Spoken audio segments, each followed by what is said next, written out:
రేవంత్ రెడ్డి గారు మొన్న అన్నారండి, మేము నియామక పత్రాలు మాత్రమే ఇచ్చినామని చెప్పేసి సార్ కూడా అంటే జస్ట్ నియామక పత్రాలు, ఉద్యోగాలు అంటే నోటిఫికేషన్ వచ్చింది టిఆర్ఎస్ ప్రభుత్వంలోనే, ఎగ్జామ్ రాసింది టిఆర్ఎస్ ప్రభుత్వంలోనే, రిజల్ట్స్ వచ్చినాయి కూడా టిఆర్ఎస్ ప్రభుత్వం. సన్నాసులు నోటిఫికేషన్లు ఇస్తారు, ఏదో ఒక కిట్కు పెట్టి ఒక్క ఉద్యోగం కూడా ఇయ్యరు.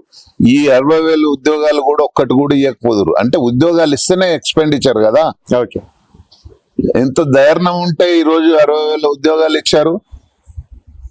యువతకు ప్రతి నియోజకవర్గంకి 5-6 వేల మందికి 5 లక్షల నుంచి 6 లక్షల రూపాయలు మరి ఫైనాన్షియల్ సపోర్ట్ చేస్తున్నారు, సబ్సిడీతో కూడుకున్నది. కాంగ్రెస్ అవి కాకుండా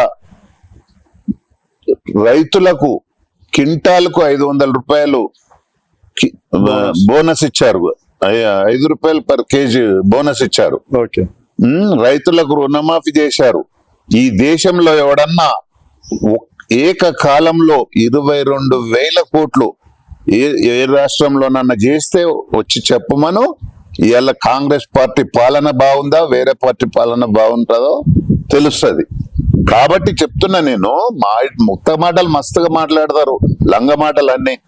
కేసీఆర్, కేటీఆర్, అదే విధంగా హరీష్ రావు ఎన్ని పచ్చి అబద్ధాలు చెప్తున్నారంటే అసలు ఇంటుంటే నవ్వుకుంటున్నారు. ఊర్లలో పోతే వీళ్ళు ఏదో మేము అప్పటి మటుకు సినిమాలో చూపించినట్టుగా టైటిల్ వస్తున్నట్టుగా ఫీల్ అవుతున్నారు. కానీ ఈ రాష్ట్రంలో వాళ్ళని ఎవ్వడు నమ్మే పరిస్థితి లేదు. రేపు లోకల్ బాడీ ఎలక్షన్లలో చూడండి, ఒక్క జిల్లా పరిషత్ గెలవదు, ఒక్క మండలం కూడా గెలిచే పరిస్థితి బీఆర్ఎస్ కు లేదు. వాళ్ళు ఉన్న కాడికి బీజేపీ పార్టీకి తాకట్టు పెట్టారు కదా మొన్న. అయితే వాళ్ళు అదే అనుకుంటున్నారు, ఎలక్షన్స్ రావాలి, కాంగ్రెస్ పార్టీని ప్రజలే బొందబెడతారు, అది దగ్గరలోనే ఉంది, అది తొందరలోనే ఉందని కేసీఆర్ నిన్న ఇచ్చినటువంటి స్టేట్మెంట్ అండి. అండ్ మరీ పచ్చి ఏం మాట్లాడిందంటే, ఇప్పుడు కాంగ్రెస్ మమ్మల్ని కక్ష కట్టింది, చీటికి మాటలు కేసులు వేస్తుంది, త్వరలోనే ఎక్కడున్నా సరే వాళ్ళని గుంజుకొచ్చి తగిన శాస్త్రి చేస్తాము అన్ని లెక్క పెట్టుకుంటున్నా అని చెప్పేసి అన్నాడు. కేసీఆర్ కన్నా మంచోడు కాదంట కేటీఆర్, మరి చూసి అడుగులేయండి. ఒక్కసారి ఆలోచన చేయండి. ఏ పోలీస్ ఆఫీసర్లను అడగండి, గతంలో ఐఏఎస్లను కానీ ఐపీఎస్లను కానీ డైరెక్ట్ వచ్చిన ఆఫీసర్లను పక్కకు పెట్టి ప్రమోషన్ మీద వచ్చిన వాళ్ళతోటి ఇలా చెప్పు చేతులల్లో పెట్టుకొని ఈ రాష్ట్రాన్ని పాలించారు. ఇవాళ మా రేవంత్ రెడ్డి ముఖ్యమంత్రి గారు ఆ పని చేయట్లేదు. మెరిట్ ప్రకారం ఎవరికి ఏ పోస్టులు ఇవ్వాలనో ఆ పోస్టులు ఇస్తున్నాడు. మీరు ఇంకా రేపు చూడండి, అసెంబ్లీ తర్వాత ఎంత ప్రక్షాళన చేస్తారో. ఖచ్చితంగా ఈ పాలన పూర్తిగా ఎవ్వరు చేసే పని వాళ్ళు చేయాలనేది మా ముఖ్యమంత్రి గారి ఇంటెన్షన్. ఏదో మనకు అధికారం ఉంది కదా, మనం అధికారం చెలాయించి వాళ్ళ చెప్పు చేతులలో పెట్టుకొని దొడ్డిదారుల సంపాదించుకునే అలవాటు కాంగ్రెస్ పార్టీలో ఎవ్వరికి లేదు. కాంగ్రెస్ పార్టీ అంటే ప్రజల పార్టీ, ప్రజాప్రభుత్వం ఇది. కాబట్టి ప్రజలు ఎంతైతే బాధ్యతగా మనకు ఓట్లు వేసిరో ఈ కాంగ్రెస్ పార్టీ పాలన కూడా అంత బాధ్యతగా ఉండాలనేది మా ముఖ్యమంత్రి గారి ఇంటెన్షన్. మరి అంత ప్రజాపాలనలో జనాలు ఎందుకంత వ్యతిరేకత ఉన్నట్టు, ఎందుకంత శాపనార్థాలు పెడుతున్నట్టు, ఎందుకంత బూతులు తిడుతున్నట్టు, మరి అవేం మీరు చూడలేరు అనుకుంటారు? వాళ్ళు పచ్చి బూతులు తిట్టిస్తున్నది బీఆర్ఎస్ వాళ్ళు, వాళ్ళ యూట్యూబ్లతోటి, వాళ్ళ మీడియా తోటి, వాళ్ళకున్న సోర్సెస్ తోటి. మొన్న ఒక ముస్లాయనని పట్టుకొచ్చి చూపించారు, మీరు చూసిండ్రు అనుకుంటా. ఆయనకి ఏం తెలియదు, వచ్చి తిట్టమంటే తిట్టాడు మీడియా ముంగట.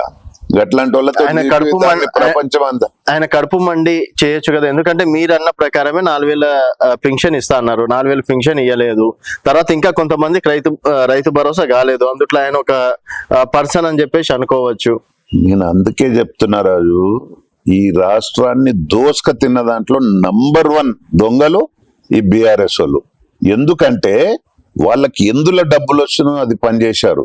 మరి ఒక్క పింఛన్ ఇస్తాం, వాళ్ళు గతంలో 1,00,000 రూపాయలు రుణమాఫీ ఇస్తామని 5 ఏళ్లలో 25,000 4 సార్లు ఇచ్చారు. మా వాళ్ళు గిట్ట అట్లా చేయలే కదా.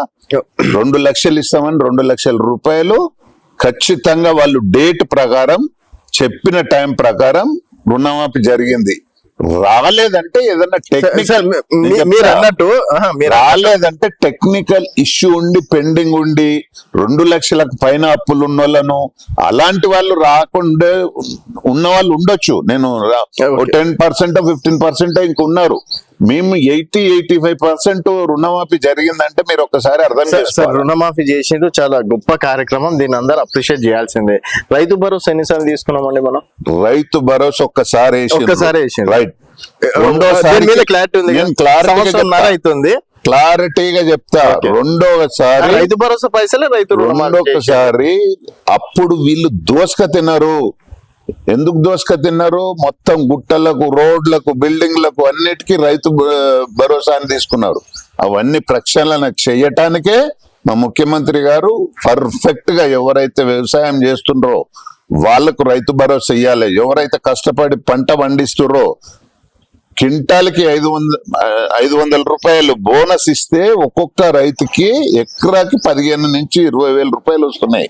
ఇవన్నీ రైతులకు ఇస్తున్నది కాదా?